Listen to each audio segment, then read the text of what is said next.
logic versions of omnibus. And as you know, omnibus means all things. And I take that job description or course description pretty literally. We cover the waterfront.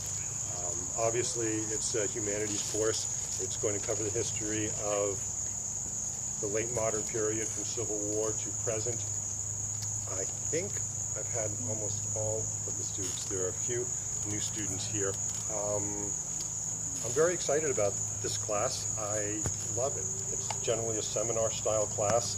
We have under 13 people in each class, which is really quite wonderful.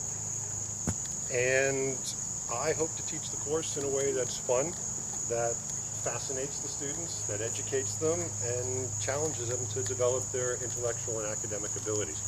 When I say fascinates them, I was just thinking about what I was going to say, and I thought of the idea that human beings are made in the image of God, so we reflect God with varying degrees of fidelity, but we do reflect God, and we reflect the human experience, and there's tremendous lessons we can learn from that. Even a life that's gone off the rails, you can see in history with enough perspective, this is why. This is the law of cause and effect, sowing and reaping. You know, God's not mocked. What a man sows, he'll reap. And you can point those out. And when you do that and you make it come alive, I think students and even adults say, this is great. It's why I love reading biographies. Obviously, you want to teach them history and the facts, and we'll certainly cover all those. I like to do in class not only discussions of the readings, and all of those will be up on Team Up. And Kim, thank you so much. Where did you go? For putting together that syllabus with great detail to help students along. We'll cover all those materials. Those are all on Team Up. All the assignments will be on Team Up except for what I call impromptu extra credit. If something comes up in class and there's a quote or there's something that's a little bit tangential, I will just say extra credit if you email me the answer to blah, blah, blah, blah, blah, blah. And a lot of students rise to the occasion and take it and send me the answers. Those are the only things that won't be on Team Up just because they're spontaneous. Other than that, the course is very well laid out on Team Up. We'll cover all the materials. I like to do debates. I like for students to give presentations.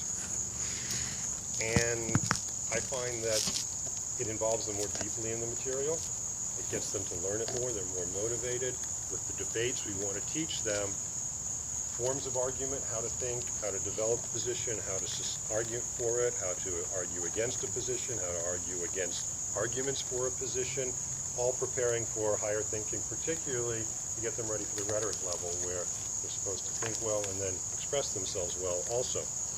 So we will have periodic debates, presentations, and a new feature called Touchstone, which is going to enable the students to really learn how to direct a conversation with very little help from a teacher or a moderator, to learn to listen to one another, to learn to draw them out and to build on it. So I'm excited about that feature as well.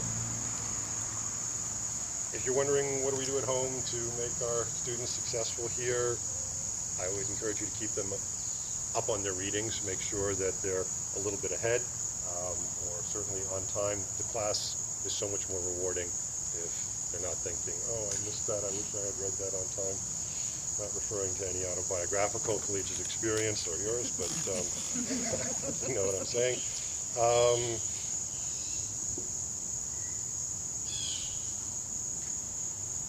The one other thing I'd say at home is if there's a debate assigned, I would encourage you to ask them questions like, how's your argument going? Have you had a time to meet with your teammates for debate? That was about the one thing we didn't really iron out very well last year, is if we do a debate, coordinating people to get together and practice. I don't know how we can solve that. It's hard. Within the schedule. They have to work on it. But, I mean, it's good for them to learn that skill, but they just have to coordinate on their own. Right. Well, that was one of the things that I realized was, yes, because if you're assigning a debate and they decide they want to distribute the workload this way and then someone's going to take this role, it's really not best to have them show up and say, oh, can we have 10 minutes to do this? It might be helpful if you assign a team leader who, I'm just thinking that as we're talking, who then says, divides the responsibilities and they have to go with it, versus I feel like they all kind of just do what they might be good at, and then it kind of just flushes out, but there may be a lot of holes. It's not all that well prepared. Right. But they need some time to work on their own, Yeah. and that's been a hard problem to solve up till now. So if each parent is asking each kid, hey, you have a debate coming up, when are you meeting with your team? That can push it along in a positive direction, I think. The workload, I think, is appropriate. It's challenging. We're going to teach above their level. We want to pull them up, but I think that's fine. That's what we want. I think that that covers pretty much what I wanted to say, other than, as I think about what I want to leave the kids with at the end of the year, I was thinking about the scripture where we're told to love God with all our hearts, souls, minds, and strength. And there's a whole world of what it's like to love God with your mind. And I think this is a wonderful course to get us to learn how to love God with our mind when we see something that he's done in history, where we see how a life is tracked exactly with the principles of Scripture.